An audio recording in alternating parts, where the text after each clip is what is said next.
Kindergartner left on a school bus. Thailand court orders Yingluck Shinawat to step down, and the US to help free kidnapped Nigerian schoolgirls.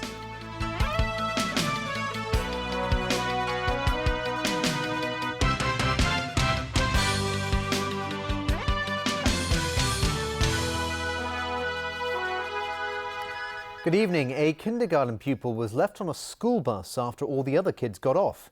He was later found unharmed.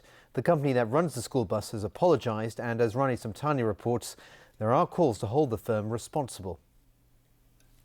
The child who was left on the school bus goes to Kiangsu and Chekiang Kindergarten in North Point. At around 8:45 a.m. on Monday, he got on the bus in Apley Chow, where he lives. It's believed the boy fell asleep when the bus arrived at the school. He never got off the bus, and the driver or the bus nanny didn't notice. The bus was then driven to Aberdeen and parked on the roadside in Shek Pai Wan. The school then realized the child was missing and called the parents. The parents in turn called the company that runs the school bus, and it was only then that it found that the boy was still on the bus. The boy was discovered at around 10 a.m. He was in shock but was not injured. Mrs. Xu is in charge of the bus company. She apologizes for what happened and admits she should be held responsible. Mrs. Xu claims they didn't have enough buses on Monday, and the bus that was carrying the child was hired from a different firm. She also says bus nannies are supposed to take the children by the hand and bring them into school. The legislator for the education sector also waded in. The school bus operator should also make sure that any services they are further employing is up to standard. No, they cannot say that is other business providers, because it is they who employ those providers to provide that service. So they should shoulder the major responsibility. Leung Kong, chairman of an association for school bus companies, says it's very common for operators to hire buses because they can be used for tourists when they are not serving students. By law, all school buses serving kindergartens and primary schools must have a bus nanny on board. Their job is to make sure the children get to and from school safely. The school bus service was not arranged by the school, and a spokesperson for the kindergarten said this is a matter between the parents and the bus company. But the school reminded parents to make sure that their children travel to and from school safely. In a similar case 4 years ago, a 4-year-old was stranded inside a school bus parked in Ma On Shan. He banged on the window for help and was later freed. The driver and the bus nanny were later arrested for negligence. Rani Samtani, TVB News.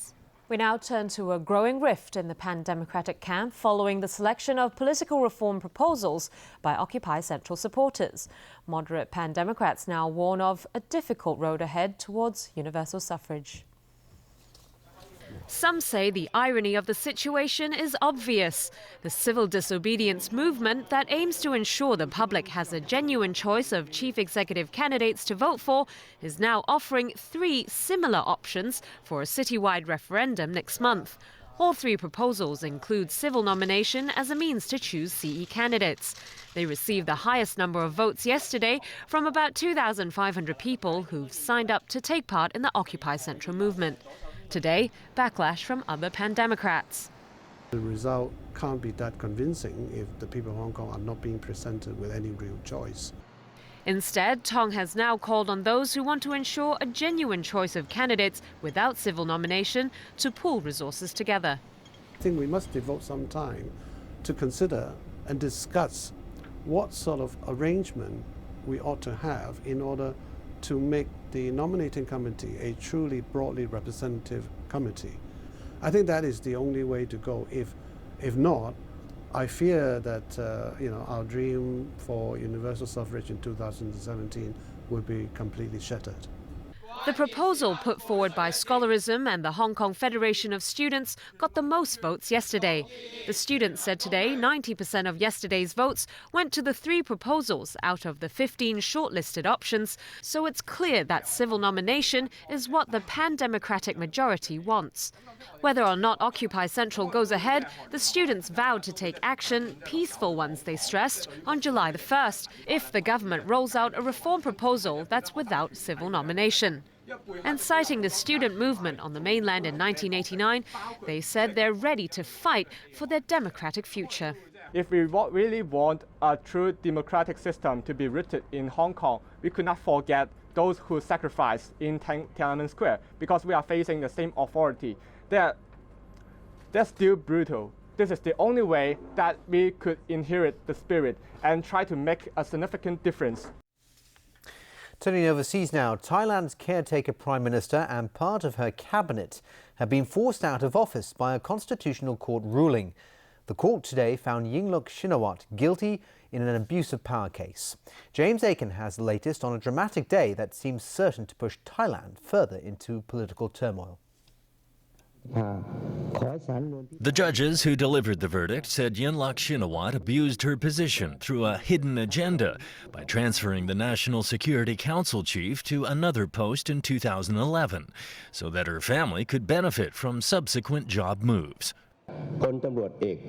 In announcing the verdict, the court said that the accused acted for her own political benefit in a transfer that wasn't done for the benefit of the country.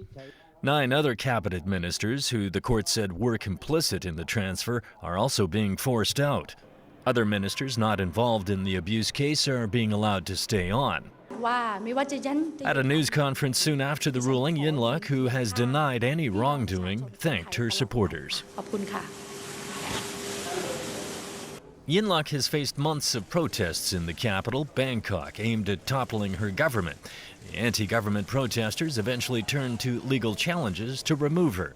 Thailand has had a caretaker government since Yingluck dissolved the lower house of parliament in December in a failed attempt to defuse anti-government protests. A snap election in February was disrupted and then annulled. As the ruling was announced on live TV, there was jubilation among anti-government protesters. We are happy for the judge verdict, especially for her to stop working. She get out from ruling our country. The decision is bound to anger Yingluck's supporters, who accuse the Constitutional Court of bias in frequently ruling against the government. Yingluck was Thailand's first female prime minister. Her Pheu Thai party swept to power in 2011 and remains popular among the country's poor majority. But Yingluck is despised by Bangkok's middle and upper class. In the meantime, the ruling does little to resolve Thailand's political crisis and leaves the country in limbo and primed for more violence. The remaining cabinet ministers have nominated the Commerce Minister to replace Yingluck. A new general election is still expected to go ahead on July 20th. James Aiken, TVB News. Beijing and Hanoi have traded warnings after China moved a giant oil rig into disputed waters in the South China Sea. The state-owned oil rig was moved into waters off the Paracel Islands, called the Xisha Islands, by China. Vietnam warned that it would take all necessary measures to defend its interests. Beijing responded by warning Hanoi not to disturb the activities of Chinese companies operating in that area. It's the latest show of Beijing's growing assertiveness, raising alarm among smaller countries in the region. The US called China's action provocative and unhelpful to peace and stability. The United States is sending a team of experts to Nigeria to help secure the release of almost 300 schoolgirls abducted by the Boko Haram terrorist group. This comes as 8 more girls who were kidnapped in northeastern Nigeria. As Alan Bugnia reports, U.S. President Barack Obama says Washington will do everything it can to try to get the youngsters back safely. This is a terrible situation.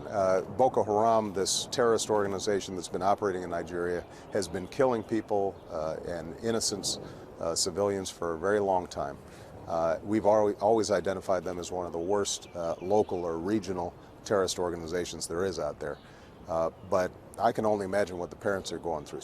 Boko Haram released a video on Monday saying it would sell the girls into slavery. The U.S. is sending a team to the Nigerian capital that includes military and law enforcement personnel skilled in intelligence, investigations, hostage negotiating, and victim assistance. This may be the event that helps to mobilize the entire international community to finally do something against this horrendous organization that's perpetrated such a terrible crime. President Goodluck Ebele Jonathan Tuesday welcomed and accepted a definite offer of help from the United States of America. We are saying is bring back our girls! Bring back our girls! Alive! But it's President Jonathan's perceived inaction over the past 3 weeks that has people taking to the streets daily. We want our girls back now. Now. We are not interested in any stories. There have been rumors that 2 girls died from snakebite wounds. This man has a sister and 3 nieces among the missing. Our community is relatively small, and if generation of the same age, 276 are out in the future, where are we going to get them? The incidents have thrown the Nigerian government's failings on national security into the spotlight as the country hosts the World Economic Forum meeting on Africa. Alan Bookniat, TVB News. Polling stations have opened across South Africa for a national election, widely expected to return the ruling African National Congress to power. Many people had lined up before polling station opened for the 5th all-race elections in South Africa since the end of white minority rule in 1994. The ANC, which led the fight against apartheid, has dominated politics since Nelson Mandela was elected as South Africa's first black president. But there is increasing concern about corruption and unemployment. President Jacob Zuma has become mired in a scandal surrounding more than $20 million in state spending on his private home. He denies any wrongdoing and has promised to work against graft. And still ahead in the news tonight. No vote in government landfill expansion plan. Alarm over youngsters involved in the sale of counterfeit goods online. And meet the NBA's most valuable player.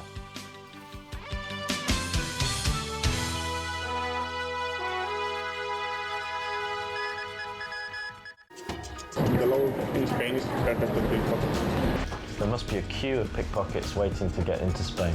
See? Connor joins the professionals. When they said this job involved going undercover, this wasn't exactly what I had in mind. Tonight, Scam City at 9:30 on Pearl. Why are we so good at Japanese? Because we are students of Nikkei. Nikkei's Japanese summer course is taught by professional teachers, combined with exciting cultural activities. If you want to have a very Japanese summer, hurry and sign up for Nikkei's Japanese summer course. World Cup Brazil, Tournament of the Strongest, is supported by Prime Credit, Men's Biole, Tai Hing Catering Group, BCT, MPF, Minxiong Coolmate, Town Gas, Promise Finance, New Farm,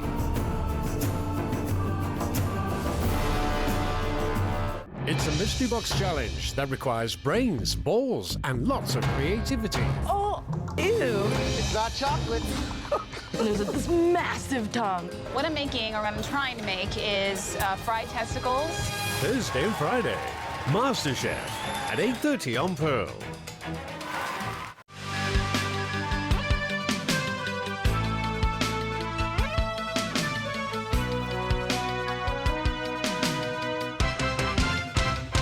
Welcome back. Debate heated up at the Legislative Council today over a government funding request to expand the Zhongguanou landfill and to build an incinerator at Shekuchao. The LegCo Public Works Subcommittee adjourned its meeting today without a vote. Stephanie Choi reports. Protesters made their voices heard outside LegCo this morning. They voiced opposition